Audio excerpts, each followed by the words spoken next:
12 buwan, pero saglit lang kung tutusin. Ilang oras na lang ay magsisimula na naman tayo ng panibagong taon, itong 2024. So lahat ng ating mga mga magagandang nangyari, mga blessings, kung ano mang mga natanggap natin, kung ano man yung mga achievements na ating natanggap or nangyari sa ating buhay, ay ating pagpasalamat. Tikutik na nagiging busy ang mga tao. Ang iba nasa palengke, ang iba naman ay nasa sa bahay na nila, nag-aayos na ng mga ng mga pinamili nila.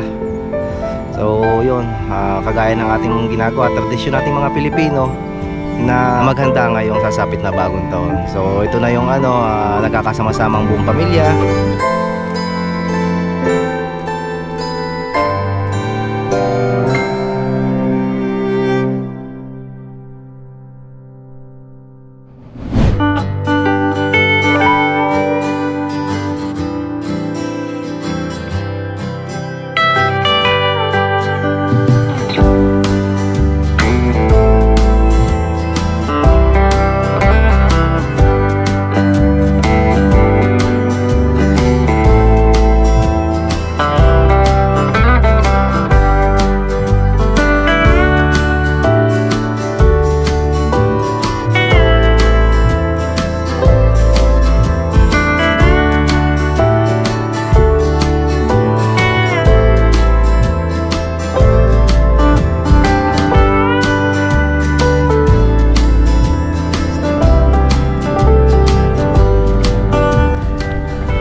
Malilong pala dito.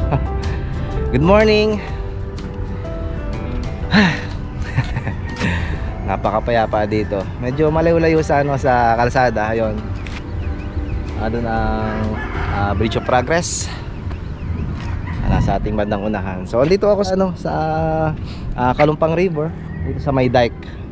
Nakakasako pa siguro ito ay kung hindi ako nagkakamali, itong sa kaliwa natin ay Kumintang, tapos itong nasa sa kanan natin ay Gulod, kung hindi ako nagkakamali. O yun, galing ako kanina sa may sa may simbahan. So yun, bigay na konting oras para manalangin, para magpasalamat sa mga biyaya na tanggap ko nitong nakaraang taon.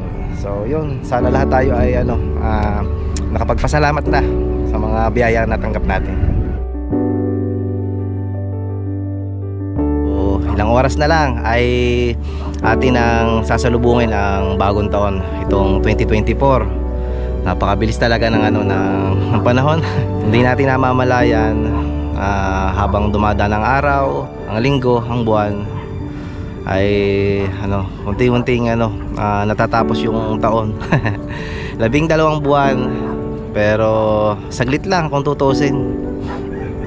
So yun, ilang oras na lang ay magsisimula na naman tayo ng panibagong taon, itong 2024. So lahat ng ating mga mga magagandang nangyari, mga blessings, kung ano mang mga natanggap natin noong 2023, kung ano man yung mga achievements na ating natanggap or nangyari sa ating buhay, ay ating pagpasalamat. So tikutik na nagiging busy ang mga tao. Ang iba nasa palengke, ang iba naman ay nasa sa bahay na nila at nag-aayos na ng mga pinamili nila. So yun, kagaya ng ating ginagawa, tradisyon nating mga Pilipino na maghanda ngayong sasapit na bagong taon. So ito na yung nagkakasama-samang buong pamilya, kagaya itong nakaraang Pasko. Napakabilis talaga. Halos nung isang araw lang ay araw ng Pasko. So maya-mayang gabi lang ay ilang oras na lang ay mag-New Year na.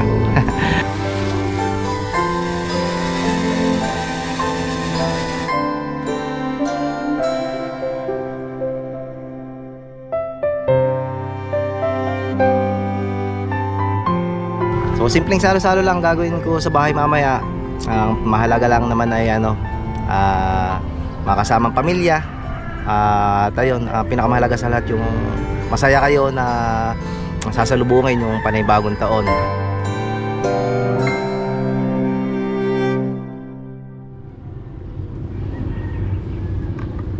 Baka mamayang gabi ay gumawa ko ng ano, ng bukod na vlog dito. So kagaya ng ginagawa ko taon-taon, parang pinaka-tradisyon na din simula nung ako nag-vlog o napasok sa mundo ng pagbablog.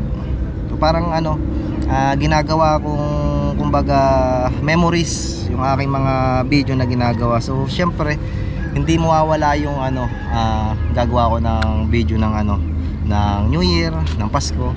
Kaso nga lang itong nakaraan ay hindi ako nakagawa ng video nung Papasko. So medyo busy kasi may trabaho pa din. So ngayon ay medyo nakaluag-luag at sakto 31, December 31 ngayon ay off sa trabaho, araw ng linggo ngayon. So bukas ay January 1 ay wala pa din tayong trabaho, so magkakameron tayo ng konting pahinga. So babawi ako mamaya. So itong vlog na ito na napapanood ninyo ay mamayang hapon ko or mamayang gabi ko i-upload. So yung gagawin kong vlog mamayang gabi ay maaring bukas na. Ngayon 2024 ay mas dodoblehin pa natin ang sipag sa pag-upload ng video. So madami tayong pupuntahan mga part. At kaya samahan niyo pa din ako sa sa aking pagta-travel.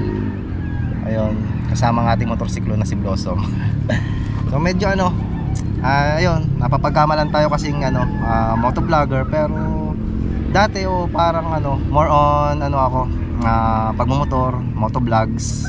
Pero dito ko nahanap talaga yung pinaka gusto ko sa pagbibideo, itong pagta-travel. So yung napapagkamalan lang ako na motovlogger kasi ayun, ang ating yang gamit sa pagta-travel ay yung motorsiklo natin na si Blossom, yung ating Honda Click na kulay blue. So yung nangangarap ako na sana magkameron tayo ng ibang sasakyan, yung nasabi ko na din ito sa vlog ko dati na kahit yung yung tuktok, kaso medyo may kamahalan. Kung pag-iipunan natin ay aabot ng siguro mga 2 o 3 taon bago tayo makabili noon. Pero hindi pa din ako nawawala ng pag-asa at kayang-kaya naman yun. Lahat naman ng mga bagay ay napapag-ipunan, napapaghandaan. At ang pinakamaganda pa nga noon na kung ano pa yung talagang napapag-ipunan mo, naiintay mo na bagay na magkameron ka, ibig sabihin ay pinakamasarap matanggap yung galing sa sariling pagsisikap. Kagaya natin motorsiklo yan, magkameron tayo ng hindi inaasahan, sa tulong ng madaming tao na nakapaligid sa akin. Nagkameron tayo na buo natin yung pambili niya. Tapos itong ating mga gamit, mula sa camera natin, sa GoPro, sa drone, ay ayun, dala ng ating pagsisipag at pagsisikap na magkameron ng gantong mga gamit. Nagsimula lang tayo sa cellphone, kahit kakarag-karag yung ating video dati. Pero dahil sa gusto nga natin itong ating ginagawa, ay ayun, nakukuha natin yung mga gusto natin. So hindi naman masama mangarap.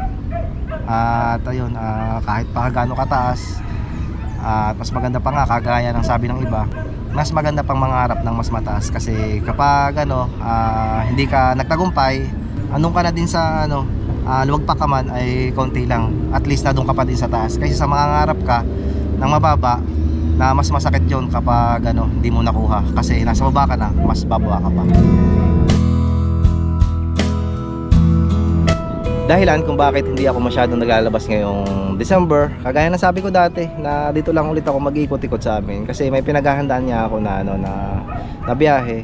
At syempre gusto ko din naman nung medyo maganda-ganda yung quality ng video na aking i-upload para maganda-ganda yung mapapanood. So yun, may hinihintay akong isa sa mga pinangarap natin itong 2023 na papalapit na konting-konting taste na lang, ay magkakameron tayo ng bagong kumbaga camera.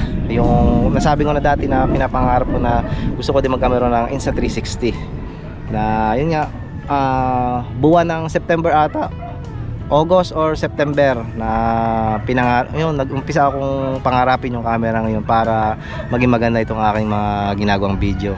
So ilang buwan ng nakaraan, September, October, November, December, tapos January, pag patak ng January ay pa 4 months na.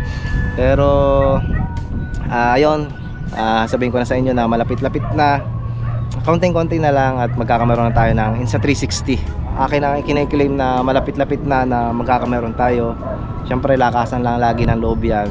Kung susuko ka, hindi mo makukuha yung mga bagay na gusto mo. So yun. Ang sarap ng ating tambay dito. Basta sa January ay asahan ninyo na magkakameron tayo ng ng Insta360.